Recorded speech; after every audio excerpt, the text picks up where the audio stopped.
It is a pleasure to speak to you. I'm so excited to be here. Thank you for having me. Well, thank you so much for speaking to me. This is a highly anticipated show. We are waiting for the second part. There's a lot of things that Rain has done that I don't know if she would be proud of. Yeah, I've heard Rain has been getting into some trouble. I heard. A lot of trouble. I'm a little concerned for Rain. Yeah. Um, so for you stepping into the role, what are your thoughts reading the script of how you viewed Rain and justifying her actions? Well, for me, Rain is a girl or a young woman who has been through a lot. She's seen a lot. So I feel like she's coming from a place of trauma. So like when Mhm. um people are like, why would she go do this to her body? And it's like she doesn't have, role models. She's been a sex worker her whole life. And then when it comes to, the unfortunate event with Jules' son, you know, when is the last time Rain had a pleasurable sexual experience, if I can say that? You know what I mean? Like she's been forced into these acts, so she may not recognize, a sound that, may feel good for someone else as that. You get what Right. I'm saying? So Mhm. I think she's more traumatized than people give her credit for. I picked that up, Okay. and even though what she did was very reactionary, it felt like there was a meaning behind that. Yes. Now, knowing what she knows and that was not the case at all, how do you feel that she will navigate not only this situation, but how she views sex? Hmm. Yeah. I think she definitely has an unhealthy relationship with sex. And I think that's just generally. So, moving forward, I'm not sure if that changes much, Mhm. but it will definitely inform how she navigates life, knowing that at some point she'll have to run into Jules again. She has this really tough exterior, as if maybe it doesn't affect her, but we'll see when she's face to face with that man. To take it back a little bit with the surgical procedures, she survived. It was botched. She's okay in Yes. terms of being alive. Yes. Phew. Who, who do you feel that she wanted to be with that surgery? Body for sure. I think Body was her role model at the club.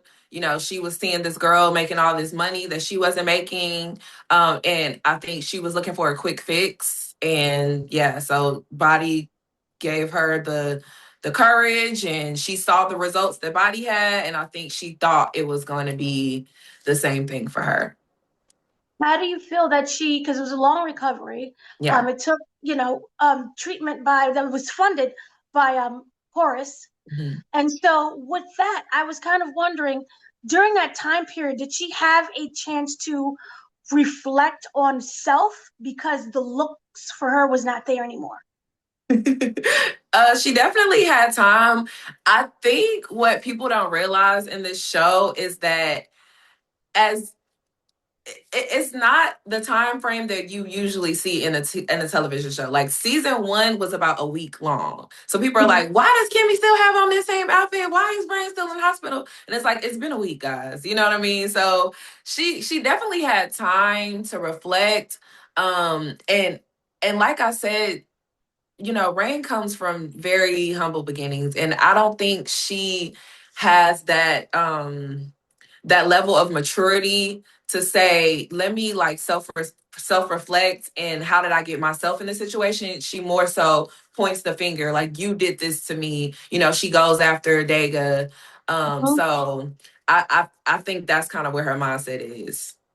Do you feel even if she had the ability to, say, kill Dega and get her revenge, she would be satisfied? I don't think so. No, because this is something that she has to live with. Like how she said, like maybe I look good to you on the outside, but when I shower, I look like death.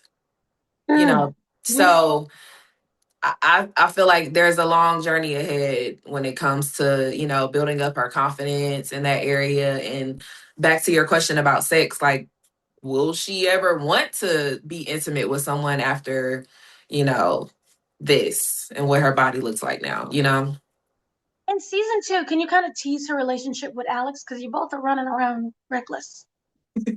Yeah, I will just say Rain is warming up to the idea that maybe Alex is on her side. Maybe she does have someone other than Kimmie that she can count on. When do you feel that that was that moment for seeing him differently? Absolutely the scene with Daga. I Mhm. think that's where Rain's like, okay, like he took it to the extreme. I don't think she was expecting that.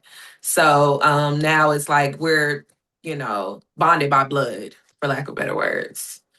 Does she fear Alex in a way? Because he was acting completely different than what she expected. Right. I absolutely think the I, I I don't know if fear, hmm, does she fear Alex? What that he might harm her? He may harm her, may put them in even a more dangerous situation. I know there's a lot of cover up that they are doing I think she's together. so reckless. I don't even think she's thinking like that. I don't think she's thinking he could get me into, like, she's already so deep into, the sex trafficking world. Like, this is her life, like every day in, day out for however long it's been. So I don't necessarily think she's looking at it like that. If anything, um maybe maybe how deep will his loyalty go? Like, will he turn on me? Will he? I don't. So maybe yes, to answer your question. Okay. Maybe a little bit. Okay. Do you think at any time Rain had a thought of freedom, of just leaving it all behind? Oh. Can she even think that way? Hmm. I don't think so. I think she may have like a severe case of Stockholm syndrome. She's been in it and so deep in it for so long. Like, Kimmie's looking at this opportunity. We got money now. Like, let's get out of here.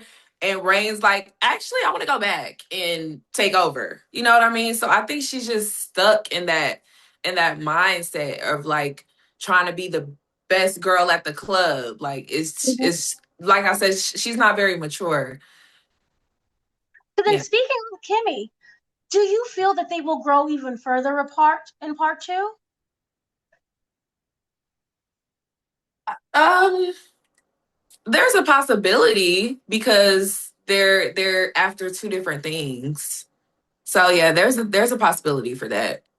Is that what she wants? No, I think she loves Kimmie. I think they're really close, and I feel like Kimmie's the only person that Rain trusts and that Rain cares about.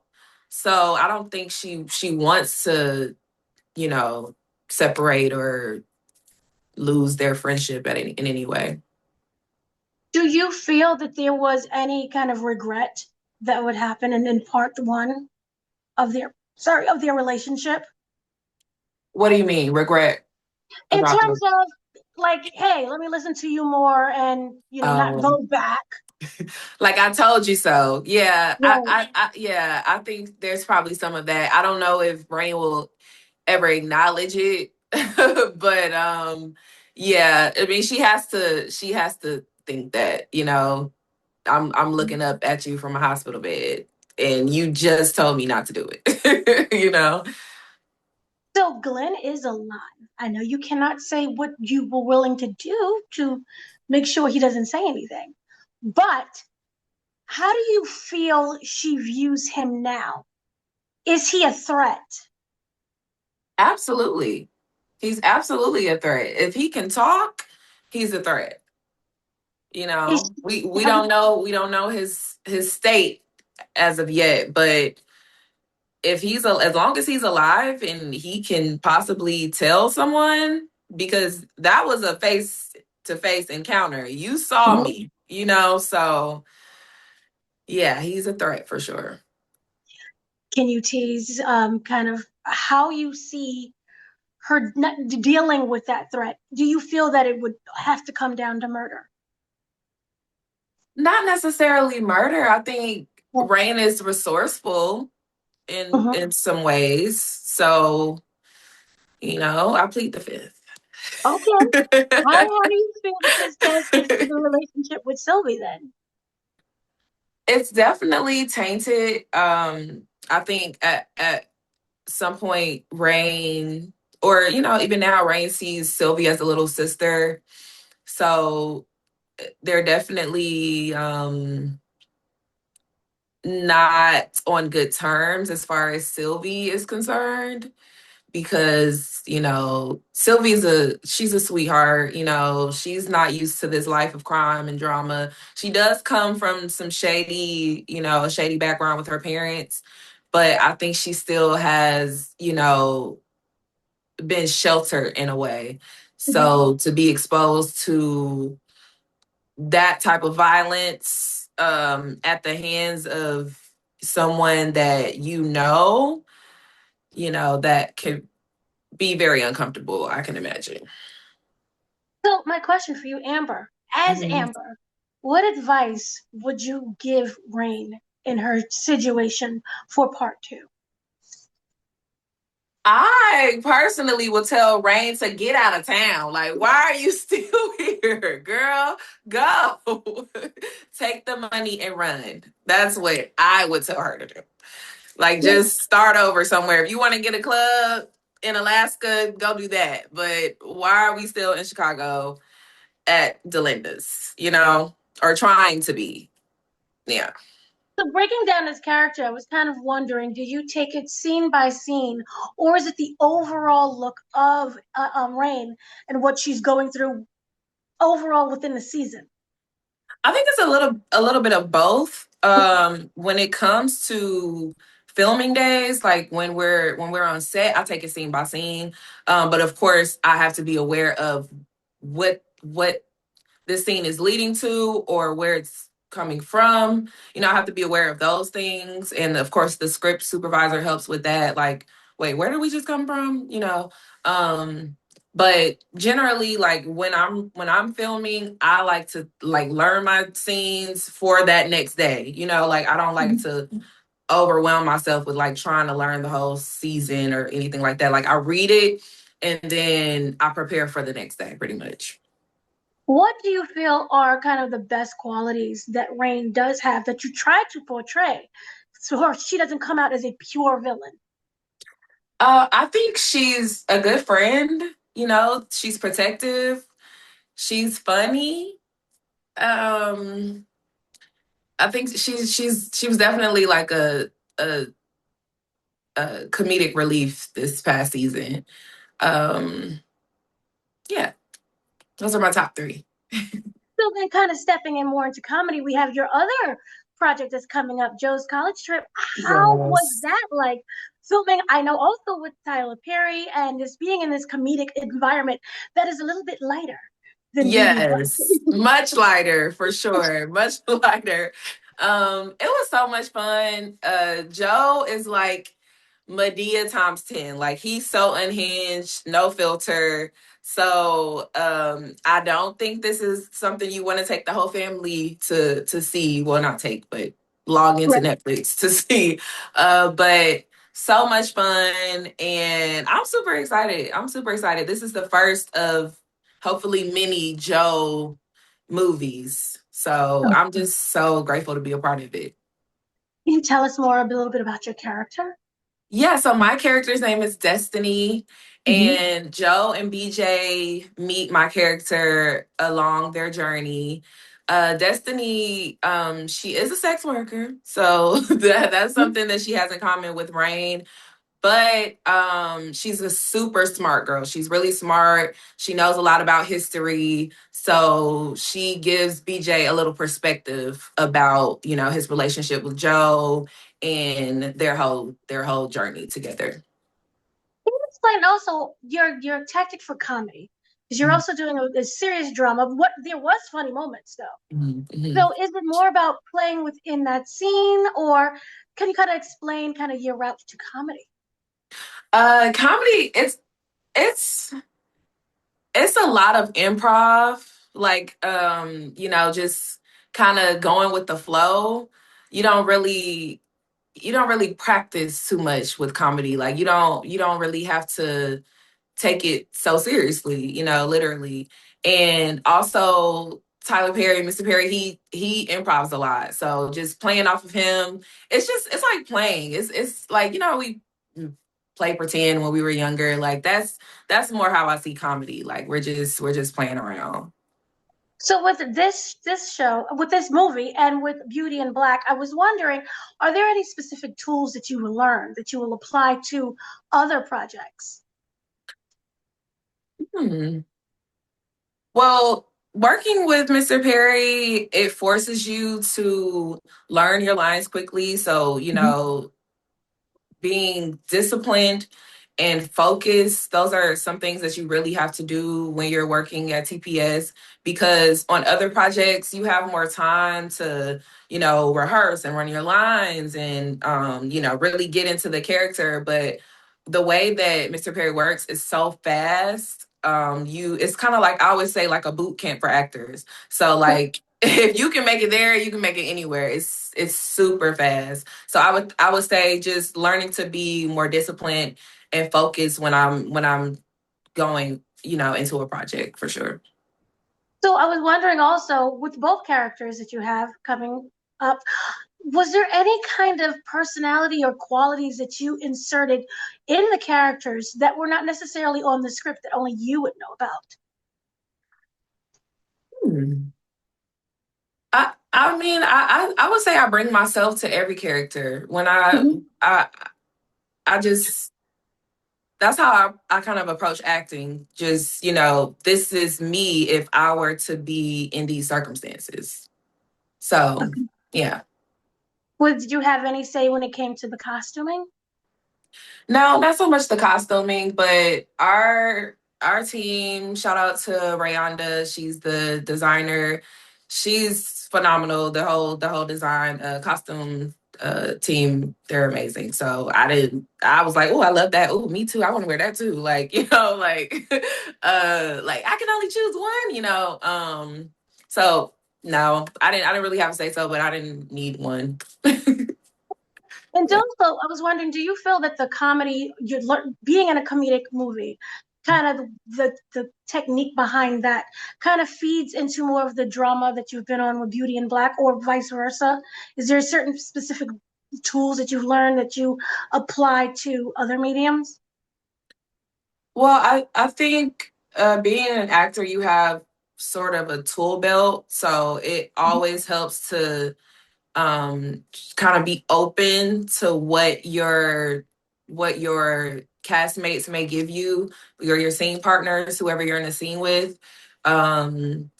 Just not being so rigid. And I think maybe comedy helps more with that improv aspect, because if you over prepare or you go into a scene, this is how I'm going to say it, but your scene partner gives you something completely different. Now, maybe you'll throw them off or they'll throw you off if you're so Mhm. rigid. So I think in that way it helps you to be loose when you do comedy. It keeps you open. Right. And lastly, what other roles or genres are you looking forward to in your career? I would love to do a psychological thriller. That's like top of Mhm. mind, top of list. I would love something like that. And to play a superhero, of course. Okay, good for you. Of course. Yes. Well, thank you so much for speaking to me. Thank Great you for pleasure having me. for both. And I look forward to seeing what happens and to keep her alive. And I hope she's able to walk away from this life. Me too. Thank you. No problem. Thank you so Thanks. much. Enjoy the rest of your day. Thank you. You too.